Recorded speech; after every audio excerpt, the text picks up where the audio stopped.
Volume 1 Prologue. Is it wrong to try to pick up girls in a dungeon? Is it wrong to try to pick up girls in a dungeon? You know, an endless labyrinth divided into multiple floors and filled with scary monsters. Expectation. Join a group of fearless adventurers seeking wealth and fame.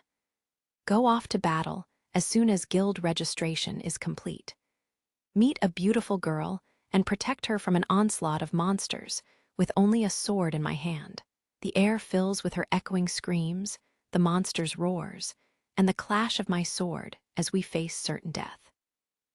In the end, all that remains is her sitting on the floor beside my cool, heroic self, standing over the remains of all the monsters I slew.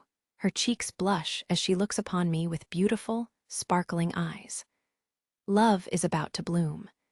Then, sometimes I'd go to the local watering hole to boast about my day's adventures to the cute barmaids, make some new allies. Sometimes I'd protect a young elfess from a few of my more barbaric comrades. Sometimes I'd help a struggling Amazonian warrior by letting her join my party. Sometimes I might be seen getting friendly with other girls, causing some drama and jealousy. Sometimes this, sometimes that, sometimes I want to grow up a bit, become the kind of hero men dream about in tales of adventure. I want to be more than friends with cute girls. I want to meet the ladies of all the different races. Isn't having these slightly corrupt and naive thoughts part of being a young man? Is trying to meet girls in a dungeon, no, a harem, really that wrong? Conclusion: I was wrong. I'm about to die courtesy of these slightly corrupt and naive thoughts. Basically, I'm being chased by the bull-headed man-beast, the Minotaur. I'm going to be devoured by a monster that my measly level 1 attacks can't even scratch. I'm dead. So dead. Where did my dumb, despicable delusions get me? To the Minotaur's dinner plate, that's where. I'm such an idiot. I was stupid to think I was destined to find my dream girl in a dungeon. Striking gold in here, the golden locks of a beautiful maiden, that is, was nothing more than a hopeless fantasy. Come to think of it, I was doomed the moment I decided to look for my dream girl in a dungeon where hundreds of adventurers die every day. Ah, what would I give to go back in time? To go back to that moment when I came of age and registered at the guild, eyes sparkling, and punch myself in the face. That would be so nice. But that's not possible, physically or otherwise. Ughun, Daga, the Minotaur's hoof comes crashing down behind me. Ha, it missed. When did that crack get there? Not the most graceful faceplant, here comes that hoof again. Roll, now. Wah. All I can do now is scoot my sorry butt back.